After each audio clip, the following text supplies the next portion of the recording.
So we are 1 year into running this small business, and I know that I told you guys I would bring you in on the complete journey, and that's just what I'm going to do. It's really important for me to show you guys the truth, to be able to walk you through the highs and the lows, because there's just so much to being a freelancer or running a small business, and I want to let you guys in under the hood. So today I'm going to break down the 3 things that I've learned as a full-time photographer and videographer. But first, someone's here. We should go say hi. Okay. I forget which one's mine. Okay.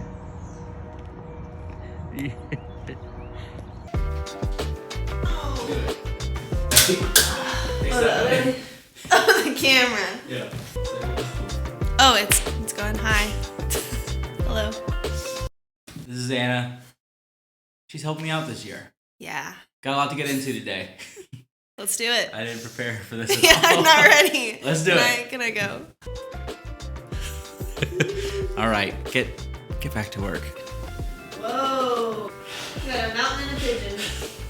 Thanks. No, I don't feel judged. It's just weird to have to do this in front of, you know what I mean? It's just, It's graphics. okay. Hey, what's going on? My name's Andrew, you can call me Pooch, and around this time last year, I was calling it quits on my day job to become a full-time photographer and videographer.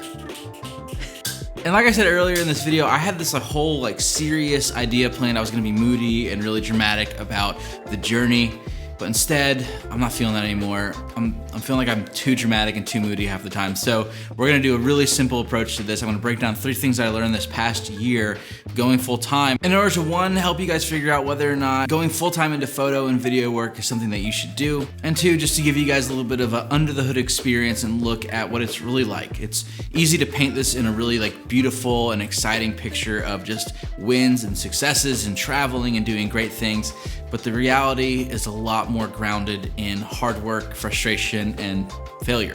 I know that may not be a really huge selling point right now, but trust me, it is. One of the hardest things to do as a full-time creative, and something that I learned right out of the bat, is to have a continuous flow of work for yourself. A lot of us don't have experience in sales, and so when working for an employer, we're literally tasked with just doing a job for an existing client. When you transition over into being a full-time creative, you immediately have to put on not only a doer's hat, like shooting a photo or taking video, but you also have to figure out how to sell yourself to a client. Over this past year, I'd say the first thing I struggled with is really figuring out how to market myself. And in reality, I didn't market myself at all. And that may seem really counterintuitive, but the best form of marketing I got early on was word of mouth. I used to think that just wanting to work hard was going to be enough for me to get more business. But in reality, that's only a fraction of what it takes to get creative work regularly. You've got to work hard, you've got to be really good with people, and you've got to deliver on all of your promises. If you're just starting out, or if you're thinking about starting out and you're curious about how do I generate some good word of mouth, here are a few things that I adapted and lived by throughout this past year. The first thing was just be incredibly kind but firm. Don't be a pushover. Don't be someone who just rolls over when anyone balks at your budget or when someone challenges your creative ideas. But at the same time, know that you're the professional in this situation. If someone is hiring you, they're hiring you because they should be trusting your professional input. The second thing I learned was to underpromise and overdeliver. And this is something that was really challenging for me because I'm someone who likes to paint a really big picture. I get excited about my own ideas. I get excited about other people's ideas. And so I always say things like, this is gonna be great. It's gonna be amazing. It's gonna be killer. And when I say that to people, they get very excited. But what happens when you deliver draft 1 and it's not amazing, killer, or beautiful? The areas that I often underpromise are on turnaround times, and I often don't talk about the quality of the work. Quality is too subjective to weigh, so I try just to let people know that, hey, you're gonna get what you asked me to do. The best thing though is that when you do underpromise and then you deliver a product a couple days early, or you polish something, or you add something that the client wasn't expecting, your excitement for that project is way over what they originally expected, because you promised them one thing and then delivered something even better. And the last thing that I applied when it came to generating word of mouth for myself was to simply don't let budgets or opportunities change who you are as a person. It's really easy to get super arrogant when you start having these big wins, making more money, your videos are getting featured, or maybe even they win some awards, photos are printed and published and people are sharing them on social media. This is a pitfall that I think we're all susceptible to as creatives. When people validate our work, we feel validated personally. But I will say, be careful, ratchet it back, know who you are, are, because the minute you start walking around with arrogance or just an attitude, the minute people are gonna stop wanting to work with you. I've known plenty of great people who are just really, really bummers to work with. And that sucks because they're all super talented, but no one wants to hire them. I don't wanna be that person, you don't wanna be that person, so don't. The second struggle I'd say that I faced this past year was honestly one that I'm still facing, and that was the dreaded bottleneck of my workflow. Every business has a bottleneck. Essentially that means where things slow down the most. It can either be due to inefficiencies or simply tasks that just take a long time. And for me, the bottleneck is me, unfortunately. When you're working alone, you end up doing everything. So as a creative, I not only take the photos, I edit the photos, I shoot the video, I edit the video. I send updates to clients, I send revisions, I do my billing. I do a little bit of everything. And while that is exciting at first, I quickly found that that is super unsustainable for a successful business.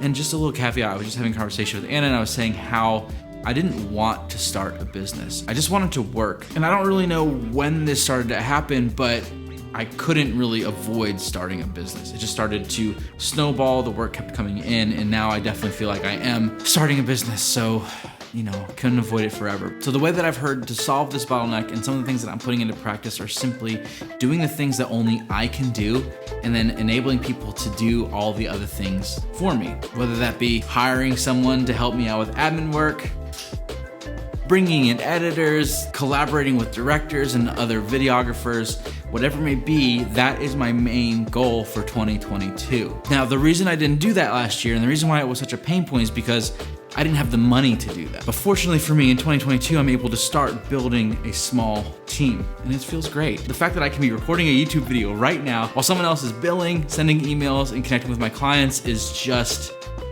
fantastic. The very last thing I'm gonna say about my first year being a full-time creative in 2021 is that I really did fear failure, and not in a way that I was necessarily anticipating. I really do believe that failure is one of the only ways to grow. Every time there's been a really awful thing happen, maybe not immediately after, but sometime after, I've always seen the best growth. In my mind, where I was getting the most caught up was in the idea of potential failure. Meaning, what if I made the wrong decision? What if I did this incorrectly? What if the edit isn't gonna be good enough? What if the client is unhappy? And those feelings of inadequacy and all the stress that comes with it hindered me. It slowed me down. It made my decision making a lot slower.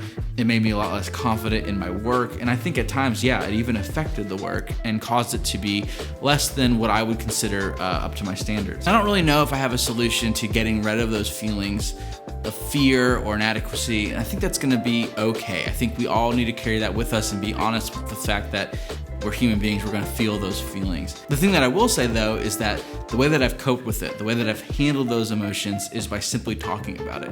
Telling the truth to people, asking for help when I need it. Do not try to do this on your own. It's really easy to romanticize the idea of the lone wolf. I'm gonna go out there, I'm gonna prove myself, I'm gonna do this awesome stuff all alone, and I just don't believe in that at all. I think that you're asking for more stress than needed, and you may even find some success, but why would you wanna be alone? I just don't understand why you'd want to do this work alone. Creative work is, I think, meant to be enjoyed with other people. So there you have it. There's my past year as a full-time creative, photography and videography. It has been great. Can't have the good without the bad, can't have the bad without the good. I'm really glad I didn't make this a moody video.